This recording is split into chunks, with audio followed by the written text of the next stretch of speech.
میرے بھائی آج ہمارے بچے سہمے ہوئے ہیں، ڈر ڈر کر کے وہ زندگی گزار رہے ہیں۔ ایک انجانا سا خوف ہوتا ہے جو ان کے دلوں میں ہمہ وقت بیٹھا رہتا ہے کہ نہ جانے کب کہاں کس کے ساتھ کیا ہو جائے۔ چونکہ ملک کا جو اس وقت ہمارے ماحول ہے، یقیناً ہماری جانیں محفوظ نہیں ہیں، ہماری عزتیں محفوظ نہیں ہیں، ہمارے گھر محفوظ نہیں ہیں، دکان مکان محفوظ نہیں ہے۔ ہمارا مسلم نوجوان بچہ وہ اپنے کام کے لیے نکلتا ہے اور ایک بھیڑ آتی ہے اور اسے پیٹ پیٹ کر کے مار ڈالتی ہے۔ وہ دھندے کے لیے جاتا ہے کہیں پر اور اچانک کچھ گنڈے آتے ہیں، ایک ٹیم آتی ہے اور وہ ایک خاص مذہبی نعرہ لگانے کے لیے بولتی ہے۔ مسلم نوجوان جب وہ نعرہ نہیں لگاتا ہے تو اس کے ساتھ معمولی لنچنگ ہو جاتی ہے۔ تو ایسے ڈر اور خوف کے ماحول میں آج بہت ضروری ہے میرے بھائی کہ ان بچوں کو کربلا سکھائی جائے۔ آج انہیں کربلا کا نصاب پڑھایا جائے، کیونکہ کربلا کا نصاب وہ نصاب ہے جو ہمارے بچوں کو جوان کرتا ہے، بچوں کے اندر ہمت پیدا کرتا ہے، بچوں کے اندر جرت پیدا کرتا ہے۔ کربلا کا نصاب پڑھنے سے ہمارے آپ کے اندر ایک نئی انرجی آتی ہے، نیا ارجا ملتا ہے ہمیں آپ کو، اور زندگی جینے کا ایک نیا حوصلہ اور نیا جذبہ نصیب ہوتا ہے۔ کیونکہ جب بھی ہم اور آپ کربلا پڑھیں گے نا اور گہرائی کے ساتھ کربلا کو سمجھنے کی کوشش کریں گے، کربلا کے میدان سے ہمیں آپ کو زندگی کا وہ خوبصورت تصور اور ایک ایسا لازوال فلسفہ سمجھ میں آئے گا نا کہ جسے حقیقت میں سمجھ کر کے زندگی جینے کا لطف نصیب ہوگا، زندگی جینے میں مزہ آئے گا۔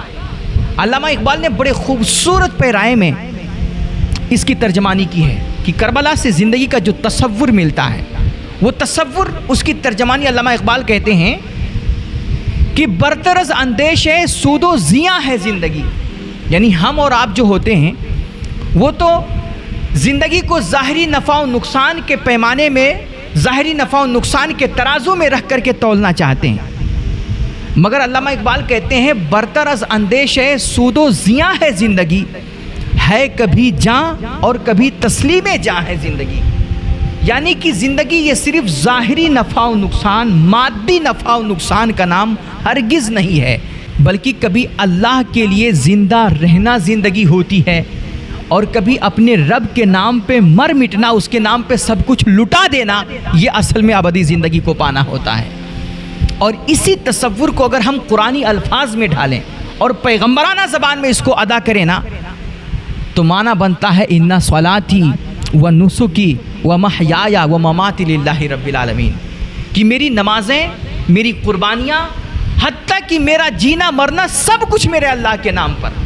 اور اللہ کی قسم جب یہ انسان کی سوچ بن جاتی ہے نا، اور جب انسان کربلا سے یہ سبق حاصل کر لیتا ہے کہ جینا مرنا اصل میں اللہ کے لیے ہے، تو حقیقت میں اسے زندگی جینے میں لطف آتا ہے۔ پھر وہ انسان کسی سے ڈرتا نہیں، سہمتا نہیں، خوف نہیں کھاتا، وہ باطل کے سامنے جھکتا نہیں ہے، پھر ظلم سے ٹکرانے میں اسے مزہ آتا ہے، طاغوت کے سامنے ڈٹنے کا ایک اپنا ہی لطف ہوتا ہے۔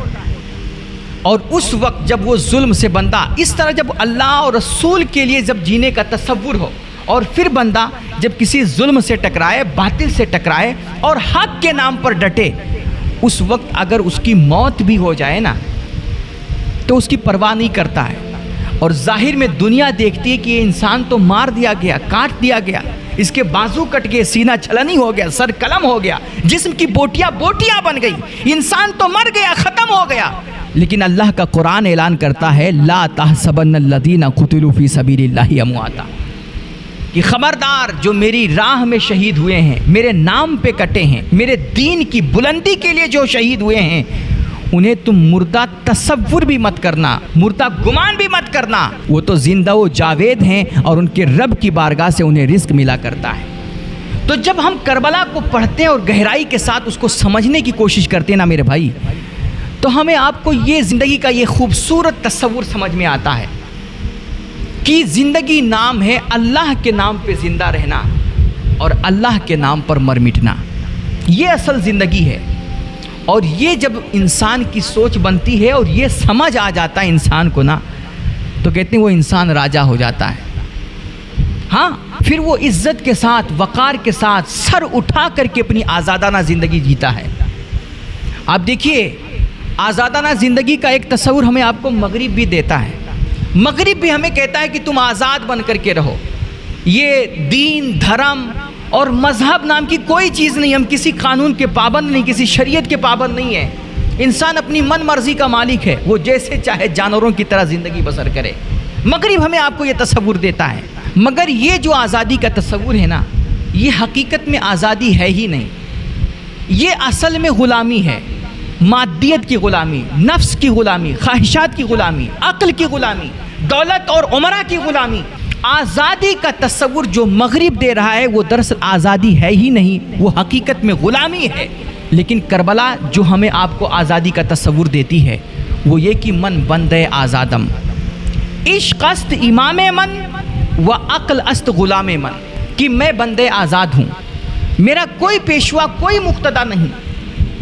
ہاں اگر ہمارا کوئی پیشوا ہے، کوئی مقتدا ہے، کوئی ہمارا امام ہے تو وہ ہے عشق. وہ اللہ رسول سے محبت ہے، وہ اللہ کے دین سے پیار ہے، وہ اعلاء کلمت الحق کا جنون ہے. بس ہمارا یہی امام ہے. باقی رہی عقل، تو جس عقل کو تم اپنا پیشوا سمجھتے ہو، جس کو اپنا امام مانتے ہو، اس عقل کو ہم غلام بنا کر کے رکھتے ہیں.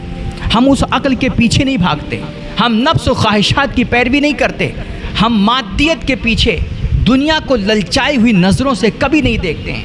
اور یہی وہ اصل طاقت ہے میرے بھائی کہ 72 نفوس قدسیہ، چند مٹھی بھر مسلمان آدھی دنیا کے سمراٹ کے سامنے ڈٹ جاتے ہیں اور وہ اپنا سر تو کٹا دیتے ہیں لیکن باطل کے کر و فر کے سامنے کبھی جھکتے نہیں ہیں، وہ مرعوب نہیں ہوتے اس سے. اب سوچئے کہ وہ صرف 72 نفوس قدسیہ تھے جو آدھی دنیا کے سمراٹ سے ٹکرا گئے تھے، اور آج آدھی دنیا سے زائد خطے میں، حصے میں مسلمان بسنے کے باوجود، یعنی کہ سب سے بڑی آبادی 2 ارب مسلمانوں کی آبادی ہے، اتنی کثیر تعداد میں ہونے کے باوجود، 56-57 مسلمان ملک ہونے کے باوجود، آج ایک چھوٹے سے اسرائیل کے سامنے انہیں زبان کھولنے کی بھی جرت نہیں ہے. وہ اس کے سامنے چوہا بنے ہوئے ہیں. آخر ایسا کیوں ہو رہا ہے؟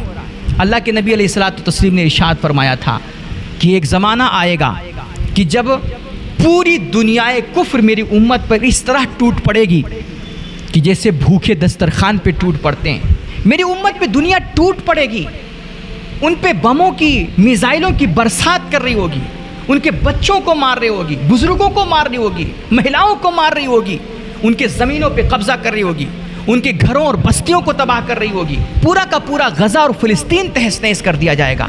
صحابہ کرام نے عرض کیا یا رسول اللہ، کیا ایسا اس لیے ہوگا کہ اس وقت مسلمان بہت تھوڑے ہوں گے، کم تعداد میں ہوں گے؟ تو میرے نبی علیہ السلام نے فرمایا ایسا نہیں ہوگا، مسلمان کثرت کے ساتھ ہوں گے، بڑی تعداد میں ہوں گے. تو صحابہ کرام نے عرض کیا حیران ہو کر کہ یا رسول اللہ پھر ایسا کیسے ہوگا کہ مسلمان بڑی تعداد میں بھی ہوں، 56-57 مسلمانوں کے ملک ہوں گے اور ایک چھوٹا سا اسرائیل ان کے بھائیوں پہ اتنا ظلم ڈھائے گا، اتنا آتنک مچائے گا ان کے شہروں میں، بستیوں میں، اور وہ کچھ نہیں کر پائیں گے؟ تو میرے حضور نے فرمایا ہاں ایسا ہی ہوگا. صحابہ نے پوچھا رسول اللہ ایسا کیسے ہوگا؟ تو میرے حضور نے فرمایا انہیں وہن لاحق ہو جائے گا، وہن. اب صحابہ نے کبھی یہ بیماری تو سنی نہیں تھی، اس لیے انہوں نے پوچھا یا رسول اللہ یہ وہن کیا ہے؟ مل وہن یا رسول اللہ، یہ وہن کیا ہے؟ تو میرے نبی نے فرمایا حب الدنیا و کراہیت الموت، کہ ان کے اندر دنیا کی لالچ آ جائے گی، وہ دنیا سے محبت کریں گے اور موت سے نفرت کریں گے. ان کے اندر سے جذبہ شہادت ختم ہو چکا ہوگا، وہ کربلا کا سبق بھول چکے ہوں گے، اور وہ دنیا کی محبت میں، مادیت کے پیچھے، دنیا کی چمک دمک میں اس قدر مستغرق ہو چکے ہوں گے، اتنے دیوانے ہو چکے ہوں گے کہ انہیں موت کا نام سن کر کے خوف آ رہا ہوگا. وہ اس طرح بزدل ہو جائیں گے اور پھر یہ دنیا، عالم کفر ان پر ظلم ڈھائے گا، ان کی بستیوں کو تباہ کرے گا، ان کے بچوں کو مارے گا، ان کی عورتوں کو مارے گا، ان کے خون کی ندیاں بہا دے گا، شہر کا شہر اجاڑ دے گا، اور ان کے اندر اس کے سامنے زبان ہلانے کی بھی جرت نہیں ہوگی. یہ کوئی چھوٹا سا اقدام بھی نہیں کر پائیں گے، اتنا خوف سوار ہوگا ان پر. اس لیے بہت ضروری ہے میرے بھائی کہ اس دور حاضر میں اپنے بچوں کو کربلا سکھائیں، ان کو کربلا کا نصاب پڑھائیں، کیونکہ کربلا کا نصاب ہی ہے جو ہمارے بچوں کے اندر سے، ہمارے اندر سے ڈر اور خوف کے ماحول کو ختم کر سکتا ہے، اس طرح کی بزدلی کو مار سکتا ہے. کربلا ہمیں آپ کو یہ سکھاتی ہے کہ اللہ کے بندوں سے پیار کرو، انسانیت پہ رحم کرو اور اگر اللہ کے عام بندوں پہ ظلم ہو رہا ہے، ان پہ کوئی اتیاچار ہو رہا ہے، تو کربلا ہمارے آپ کے اندر یہ حوصلہ، یہ جذبہ پیدا کرتی ہے کہ تم انہیں ظلم سے بچاؤ، ان پہ اتیاچار ہونے سے روکو۔ حتیٰ کہ اگر ان پہ کوئی اتیاچار ہو رہا ہے، اس کو روکنے کے لیے اگر تمہیں اپنی جانوں کا بھی نذرانہ دینا پڑے، اپنا سر بھی کٹانا پڑے تو کٹا لو، لیکن اللہ کے بندوں پہ کوئی اتیاچار ہونے نہ دو، اللہ کے بندوں پہ کوئی ظلم ہونے مت دو۔